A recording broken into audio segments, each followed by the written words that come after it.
Hi, everyone. Today I have the other Kelly Reardon from Reardon Voice Studio.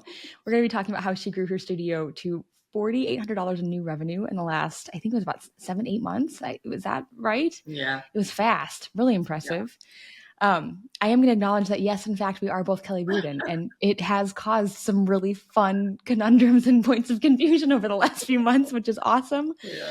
But I want to let you introduce yourself a little bit too, Kelly. Tell us a bit more about you, your voice studio, who you are as a performer and as a teacher. Yeah, great. Well, as the other Kelly has mentioned, I teach voice. Mostly, I'm teaching musical theater and classical singers now. I am also working part time now for an arts organization called Arts on Colorado as their education director, which has also been fantastic for just doing some networking with schools and things like that. And I run like educational tours and sing in them. And then yeah, and I also sing professionally. Currently transitioning to be a soprano, actually. So No small project, I'm sure. yeah, so figuring out all that balance. Oh my gosh. Well, I'm so excited for today. We were saying before we hit record, I've been looking forward to this all week because we've just had a really exciting few months of growth in your studio, and it'll be really fun to tell the story of how we got here and the journey and the work that we put in. I would love to start by jumping way back in time to last fall when we started talking and just give a little window into what things looked like at that point because life was quite different last fall. Yeah, totally. Well, I had actually just moved back to Colorado after doing some singing abroad, different projects, and I I just wasn't really sure what was next for me in terms of Mm. like career moves. I had done a Fulbright, which was like really like mountain top experience, and then I like came back to the States and I'm like, how do I make money now? Mm. And just survive. It was very stressful, and I was working as a substitute teacher to just kind of give myself some income, and I knew that I wanted to build my voice studio. Had one student, but just didn't really know how to do that. And yeah, then came across the other Kelly Reardon via just literally I was Googling myself because, I wanted to see what was out there.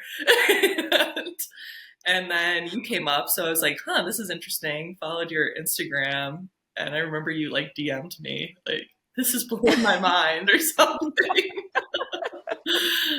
So, Uh, what was so funny too is I was fully aware when you followed me, I already knew who you were for the exact same reason. At one point, at one point we had been searching. So for a long time, I didn't own the domain name kellybearden.com. I owned .org and like yeah. .info or whatever, but somebody else had .com and they'd let it lapse. And I was like waiting on auction for it to go up so I could buy it. Funny. And I kept trying to search and figure out who might have it, like because they weren't using it. It was a dead site. I was trying to figure out who might own it so I could message them. So Isaac and I are looking on Google one day, and Kelly Reardon Mezzo pops up, and I was like, "Wait a second!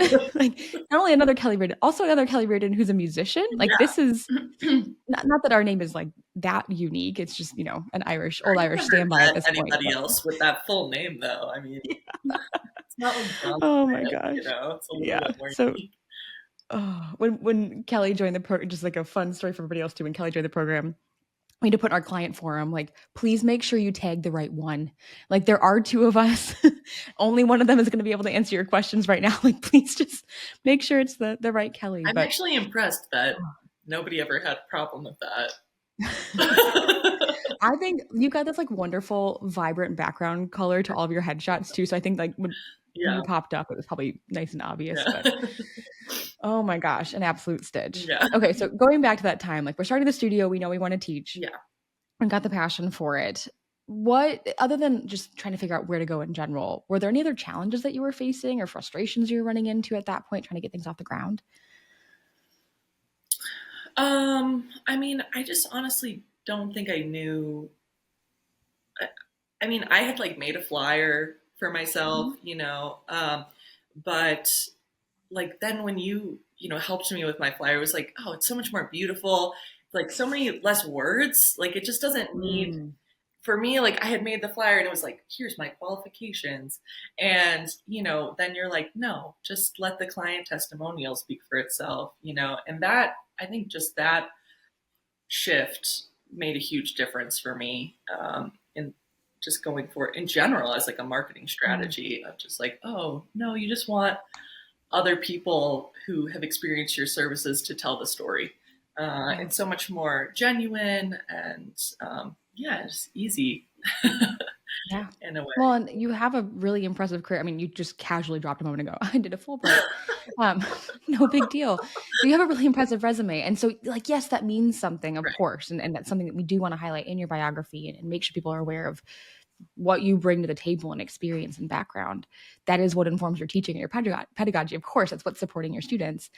But what someone's buying, to your point, is just how it feels to be on the receiving end. Right. Like, are lessons with Kelly fun? Are they chill? Are they more competitive and intense? Or what results are students getting? Are they winning spots and auditions? Are they just here to have a good time and they are, in fact, having a good time? What does that ideal student look like? Mm-hmm.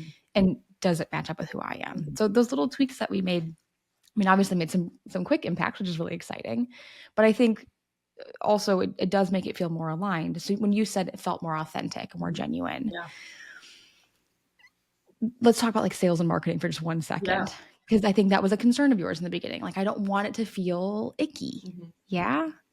Yeah, for sure. I mean, yeah, I mean, that's a huge piece is it's like you said, I have this like resume, but I don't like to just like talk about myself. I'm not like weirdly enough, you know. um, and so just the idea of like, you know, having a sales call where I try to sell someone on this product felt like just so weird. And I Mm, think it felt weird, like even through, you know, the first 20 probably console calls, although I managed to sign up several students. So apparently they didn't feel that way. um, but, but yeah, I mean, just not really knowing how to like express what it is I'm selling in a way that also I think makes sense for people who maybe aren't in the industry already, like especially to like mm, families of younger students, right? Like for those of us who have a master's degree and or whatever have been in the industry for 10 plus years, you know, it's like, oh, well, we know what you get from a lesson. You know, it's like, yeah. oh yeah, you get to learn about it, blah blah blah, like whatever. But having the opportunity to like break it down for people who are brand new to the industry, I think has been really huge and gives me like a clear idea of like, okay, what do I need to communicate to families so that they know what to expect from lessons, and then they can decide if they're interested or not. Yeah. And more likely they'll stay with the lessons longer if they have a clear Yes. understanding of it. So that made a big difference for me. Also, like reframing those like initial console calls, those like sales calls that I was mentioning for people who were Yeah. maybe confused. To yeah, like instead of it being like, oh, I'm selling myself, it's like, well, I'm just telling you what the product is so you can actually decide if you want it or not now. Yeah. Yeah. Well, and the idea too is that by the time they get on that consultation with you, they've read your very impressive biography. They've been all over your website. They've seen your student testimonials. They know what you're offering. But I think sometimes what happens is we read that biography, and again, it's impressive and there's a lot going on there. And if someone doesn't fully understand what that all means, or if they're reading it and they're like, wow, this is maybe a little intimidating, but our students really seem to like her. Getting on a call like that and kind of humanizing it a bit and allowing them to see that not only do you have this impressive resume and background in education, but I can then take all of that information that's floating around up here and synthesize it into like very concise, clear, easy to understand points so that a non-musician still knows what they're getting themselves into. Yeah. And I think that like we're not trying to dumb it down for anybody obviously, but we are trying to make sure that it's at a level that is appropriate for their current Mm-hmm. understanding and background and information Mm-hmm. as well. It's just good pedagogy, honestly. Yep. Which, by the way, like, yeah, okay, it's sales, sure, like we're selling our service, kind of whatever. Okay, really good marketing, really good sales. It should just mimic real life. Like we just want these conversations with practice, of course, and time to feel like an accurate representation of ourselves. It's Mm-hmm. so important that you get off that call and you're like, yeah, like I gave them a great glimpse into who I am as a person, what it's like to work with me. I wasn't, acting through a script or like being all pushy and weird and aggressive and trying to get them to sign up right now, like 50% off today kind of a deal. Like that's not what we're doing. Mm-hmm. It just needs to be this very problem solving, student focused experience that feels a lot more chill, Mm-hmm. a lot more aligned for us. And that's really helpful too. Yeah. And I mean, I've Oh, mentioned before, that's what like sold me on the program in the first place, was mm. meeting with you. And I remember being like, well, I don't know. And, like, I think I even asked you, I was like, give me the pitch. Like, and you were like, I do no. remember that. I was like, the pitch. You're like, I don't have. Uh, I was like, I'm oh, sure okay. I think my response is something along the lines of like, that's not really my Yeah, style, but exactly. like, I'll walk you through what we got. Yeah, exactly. And Uh, and that's what it was all the way through too. It was just like very, very mm, human. thank you. I So really yeah. appreciate that. Let's talk about all the way through and the journey a little bit. So I'm going to rapid fire some data really quick just to kind of catch everybody up, and then we're going to talk about how we got there. So as of today, Kelly, we mentioned last fall we had one student. We now have 20. Woohoo. We're at $5,400 a month in total revenue this month, which is really exciting. We also are on the flat rate tuition. So I think, do we have 8 or 10 weeks off every year for your 10 performances? weeks off. 10. Okay. Yeah. I can remember. Thank you. Hmm. So a lot of flexibility in the schedule to make sure that there is time allocated to all of the other projects that you mentioned just a moment ago. And I think we're teaching around 15 hours per week as well. So great revenue, really manageable schedule, and plenty of time and space to do everything else. Hmm.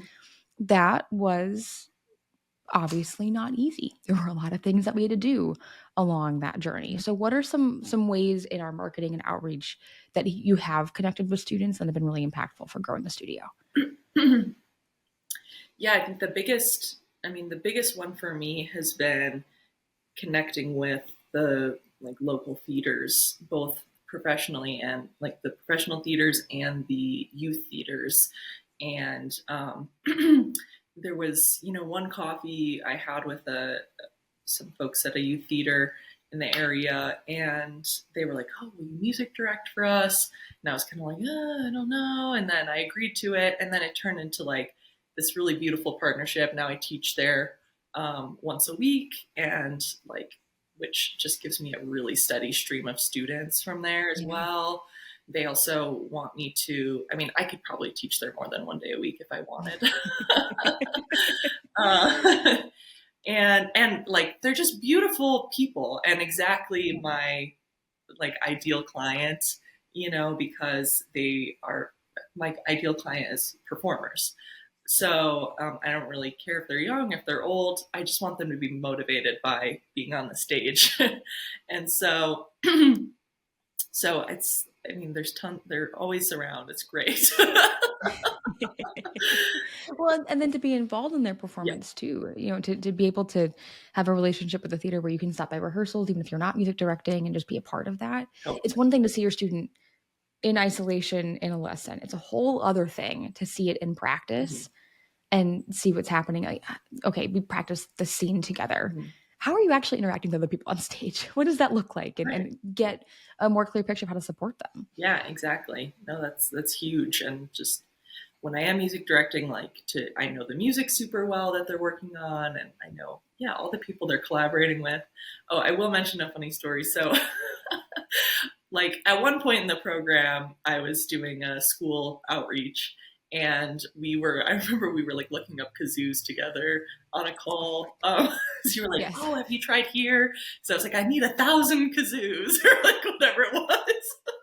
We're on Amazon. Yeah, It's like, I think it what was can we get? yeah, from Oriental Trading Company. We got like this bag of like 100 kazoos, which I've since ordered so many times. Like I'm like the kazoo We lady found now. quality kazoos. Yeah, I'm like totally the kazoo lady. And I'm like, I need to get like little stickers that are like Kelly Reardon Music Studio to like put on the kazoos, I think. because I love that. I like give Oh them my to all my God. students, and it's like part of their little lesson bag. It's like their kazoo and their flow ball, which is like another little toy anyway. um, so I like gave them as cast gifts to all the Mm. students. So they're all like coming out of the dressing room at the end of the night, like kazooing away, and I'm like, Oh my God, so that's so cute. I love that. You're gonna hear it echoing through the parking lot. yes, Yeah. exactly. I'm like Oh, that's so apologizing to the sweet. parents. I'm like, I'm so Oh sorry. my God. It's 10 o'clock at night. I have Oh, 50 children kazooing in their ears, but it's good for their oh, voices. There's actually yep. pedagogical reasons for it. Well, and they're cute, and we found fun colors, and That yeah. too. Yeah, they're super cute. So anyway, Oh my gosh. Oh, that's so funny. anyway, I do remember that. That unlocked it. yeah. I remember, like, we had that conversation. I don't think we found what we were looking for on the call. So I remember in between my lessons that night, I'm on Oriental Trading. Like, we've got to find, like, there's got to be a better deal for these consumers because Amazon wanted way too much money. Anyway, I digress. Um, when we're talking about that outreach too, something that I want to touch on. So you were getting coffee with local theater groups. So okay, we've done some school outreach. We hear about that a lot in some of these client interview conversations. We were doing outreach through like Facebook groups and local social media and all that good stuff too. But really, where you found your niche and where you've found the best relationships was networking in the area with other organizations, other private music instructors, and just we always say like becoming a good musical citizen of your local community. Yeah. One mindset piece that I hear a lot, and I think we might have even had this conversation early on too, is maybe some imposter syndrome or even a little sense of competition when Yeah. we're trying to reach out to some of those programs, and that can be intimidating. Yeah. How did we work through that? Or thinking back, like, what do you wish Kelly 6 months ago knew about those conversations? I think, and I say this to students all the time, but like being brave does not mean that you're not scared. It means that you're scared and you do it anyway, Mm, and I think that's really all it takes. You don't have to not be nervous when you show mhm. up. You just have to keep going. And, and it gets easier. It really does get easier. Like I said, like maybe those first 20 console calls, I was scared. Most honestly, people are not that perceptive. Like a lot of people aren't, I think as musicians, like we're very cued into to communication. And a lot of people are not like they're not that aware if you're nervous or whatever. And we're performers. So we're kind of used to like putting it Yep. on anyway. And I mean, not that that's how it should be, I think. And like I said, it gets easier. You feel less like you have to put it on as you go, but it's okay if that's where you start from. Um, and as long as you're being honest with what you're selling, Yeah. or with what you have to offer as your Hmm. skill sets. And you might feel, oh, it's not enough, but just tell them what it is. Let them decide if it's enough. Yep. Usually it is, it was for me, and, so yeah, I mean, I just showed up. I think even for this great partnership that I have now with this theater, I was pretty nervous for that meeting, but I Yeah. just showed up early. I got my coffee and I was just kind, and I just told them what I could, you know, Hmm. and it turned out to be like really awesome. I remember we like chatted about Wicked for a while because like Wicked had just come out. So I was like, I'm like, these are my people, I don't Yeah. really have anything to be worried about. Yeah. Because if it is going to be a good partnership, we like there will be something easy in the rapport, Hmm. you know. And there will be other, and there were other coffee meetings Yeah, that were just meh, and totally. they didn't yield the best, partnership either, and that's okay. Yeah, it's And I think actually when you take great. off that pressure, I yeah, think it's actually great because then you realize, oh, okay, this is what I'm actually looking for in a partnership, and this isn't. yeah, It just helps make your values more clear, actually. mhm, yeah, I fully agree. Mhm. I fully agree. Now, as the studio has grown, obviously, okay, revenue's grown, that's very helpful. We've had a lot of change in our life. Yeah. On a personal level, thinking back to some of the things we were talking about this morning even, what are some other ways that having the studio grow the way that it has how has that improved your personal life or impacted you outside of just the work itself? Yeah. I mean, it's huge. It's huge. When when you've been through undergrad, master's degree, like whatever, done sort of, at least in the voice world, like the young artist auditions, things like this, you're told like there's a very specific path that you need to Mm. take. There's very specific repertoire that you need to learn. And it's like, this is it now. This is how you make it as an artist. And that just really didn't work for me, honestly. I couldn't do that. And it Which made is me, saying something because you were coming back off that Fulbright. I mean, you had been performing a lot, yeah, so it's impressive that you figured that out when you yeah. did. Obviously, Well, and even my Fulbright, though, was a project that I proposed, mm, and music that I chose to do. So even all the all the time, I had been trying to figure out ways to like, oh, how do I do the like impressive thing, but in the way that I want it to be instead of, and I think I when you're like making a living wage, you realize like, oh, impressive things like don't actually matter at all. You can just make a living wage and just be a person, and that's also great. Like the impressive thing mm, only mattered because I thought that that's where the money was, mm, but it's actually not most of the time. And I see that in other artists that I know, friends who are like really successful and winning all these big auditions, but they still don't have any savings. mm, They can't take vacations or, like buy, go get a pedicure or whatever, yeah, which I think I mean, that's just terrible. It's just a shame in the industry for that. But yeah, I mean, being able to have some breathing room financially has like allowed me to be so much more creative, to like take more risks, I think, yeah, creatively as well. And allows me to like take different gigs that I just because I want them, not because I need the money or I have to win this audition. I remember having, doing competitions where it was like, okay, if I don't win this competition, I won't be able to pay my rent, you know? And so the amount of mm, pressure that puts, and when you're a embodied instrument, I yeah, mean, it just started breaking down. Like my voice just couldn't handle that stress, yeah. So Well, there's no way you're fully present when you're performing when that's nagging at you in the back of your mind either, which is then what's the point? It's not even fun anymore. it Like takes, we're not even having a good time. yeah, it just takes the joy right out of it. uh, And I was really in that place when I started the program, honestly. And mm, I was like, I just really freaking hope that this works mm, because I was like, I just need to not feel this way anymore, mm, you know? And I know that I want to keep making music and I want my life to be about making music, but I just didn't know how to do that and make a living. yeah, And now it's like, oh, I have so many tools, so many options for that. And it's like I was telling you, earlier this morning, just the amount of tools that I have now, and honestly the fact that I did it all myself, like you lay out the plan, but the fact that I did the work is so empowering. And it made me realize, like, oh my God, I could just build like any business I wanted using this kind of formula.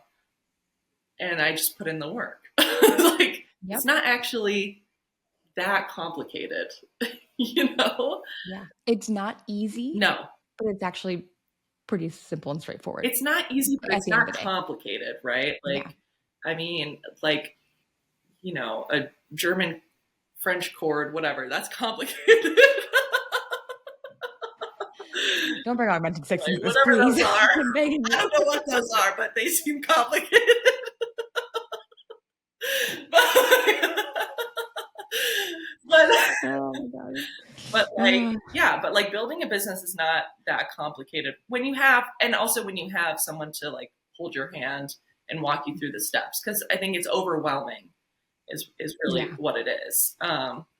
But yeah, but having guidance through it. And then also, in those moments, kind of in the beginning when you're like, oh, I need this to work. Like it has Mm, to work because there's no other option really. Or that's what it feels like, whether that's true or not. It really does feel that way. Having someone to just be like, it's okay, like keep charging the rates you're charging.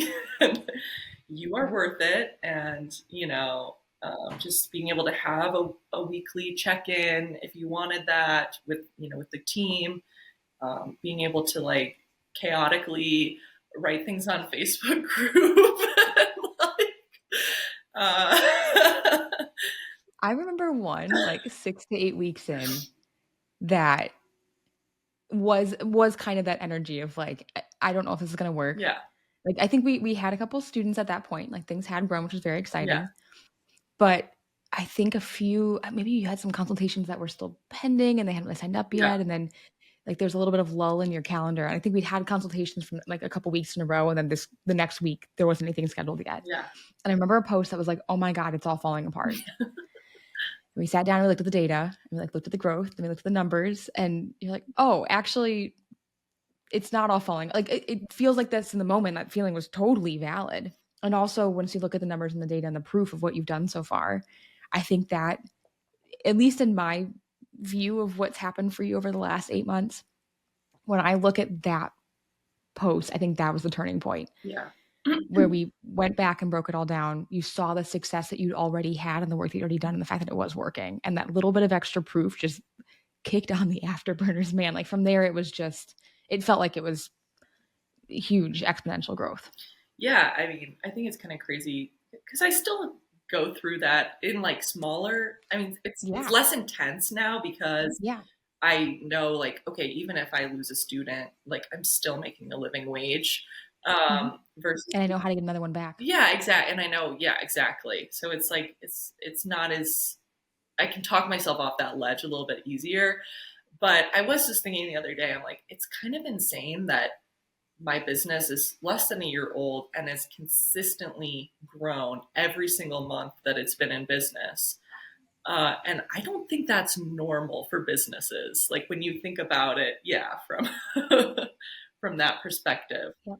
So that helps me. And it's a testament to the work that you put in. Yeah, That we did things even when it was scary. And to your point too, like that tolerance for putting ourselves out there and trying new things, the tolerance for the dips in the road and when we hit a bump, how we react to that. It just like everything else, and we're so good at this as musicians, it just takes practice. mm-hmm. Like you get a couple repetitions on that, and it's so much easier to look back on that past experience and say, okay, well, that thing was difficult, but I did it. Mm-hmm. So now this thing is difficult, but I know that I can do it too. I Yeah, know I can handle it. I know I'll come to the other side better. yeah, And building that proof to yourself is really what it yeah. is. Like this well of proof and experience and information that shows that we're going to be okay, just like we do for our performance. Mm-hmm. You have a depth of performance experience where you haven't died yet, even though the heart palpitations sometimes feel like you might. And I'm going to step on stage anyway because every time I've done this, it's been fun, it's exciting, I love doing this, and so it's a fit. Yeah. You know. No, that's so true. It's really Mm. yeah, beautifully said. Ah, I'm so excited about everything that you've done in the last few months, the things that we're still working on, and the goals that we're still working towards, and some of the fun projects that you're brainstorming right now, which is going to be so fun too. If we try to summarize all of this wonderful stuff for everyone, thinking back one last time to the very beginning of our work together, why did you decide to work with outside the box? And then also, if we can kind of add a little tinge on that too, who would you recommend look at a program like this, or who might be a fit? Yeah. I mean, I think the reason I decided to work with outside the box was, and actually, I remember you said in our like kind of consult meeting, you'd be like, well, you could do it by yourself. Like you said, you're like, you could. Absolutely. Anyone could. Yeah, Yeah. anyone could. Um, but, I can also help you. And I think that's why I did it. I Mm. recognized in myself that having support was going to make a really big difference for me. Mm. And that's been a huge part of the last, year of my life, even, is like just building support systems for myself, knowing that, from the time that I was in my undergrad, my voice teacher telling me, you need a team, you need a team, you Mm. need your voice, you need your voice teacher, your coach, your blah, blah, blah. Like everybody needs a team because the things that you're doing are going to be scary.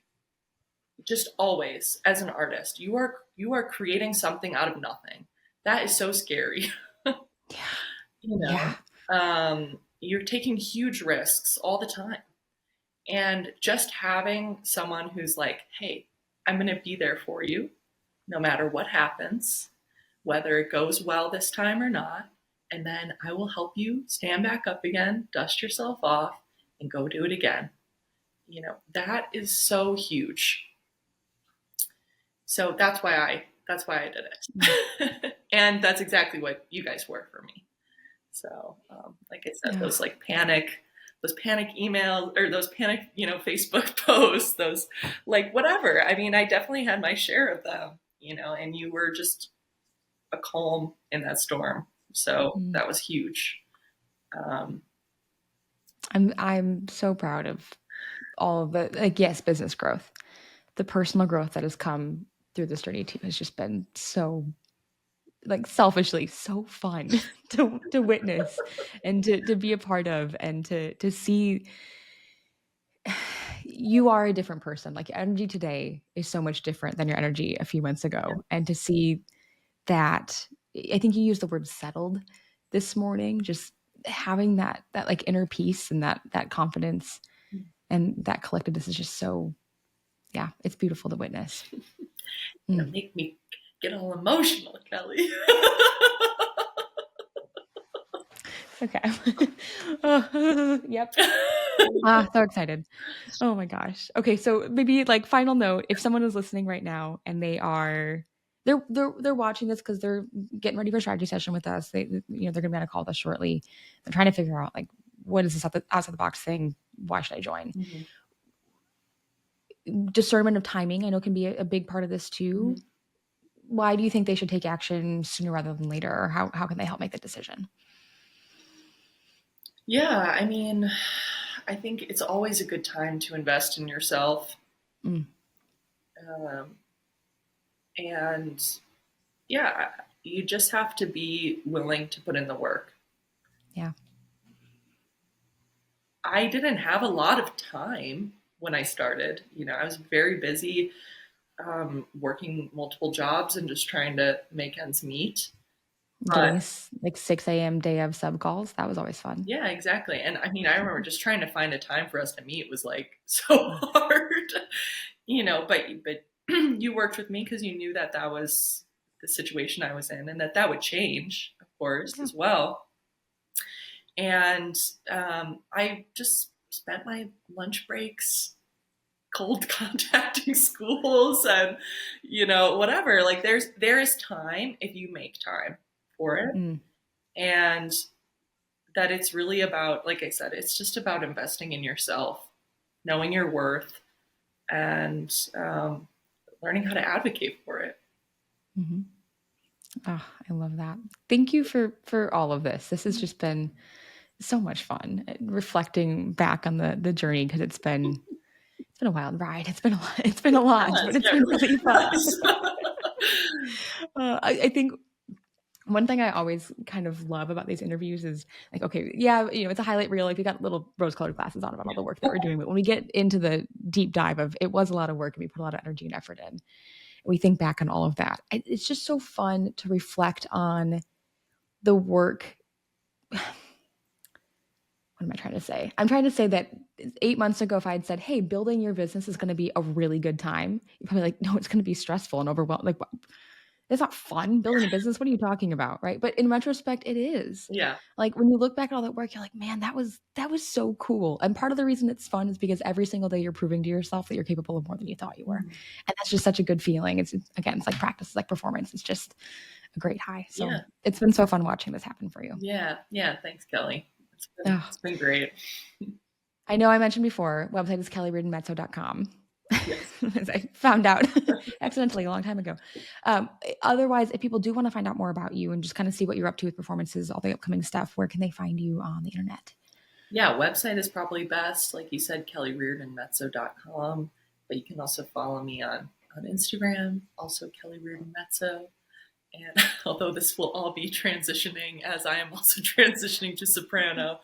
Got to So find a new website domain real be quick. ready for Kelly Reardon Soprano coming coming this fall. There's a little rebranding that needs to happen. I've Oh, I love been a little it. busy this year, but I'm getting to it. So Just a few things on yeah, your just a plate. few Holy things moly. going on. Oh, man. So This has been so fun. we're on Facebook. Yeah, perfect. Yeah. Perfect. Facebook, Instagram, website. Hmm. Yeah, a lot of irons in the fire, a lot of cool things to come. So check it out. Yeah. Thanks again. This has been a great time. I really appreciate you sharing your story and your journey. Yeah. We'll talk soon. Thanks, Thanks, Kelly. Kelly.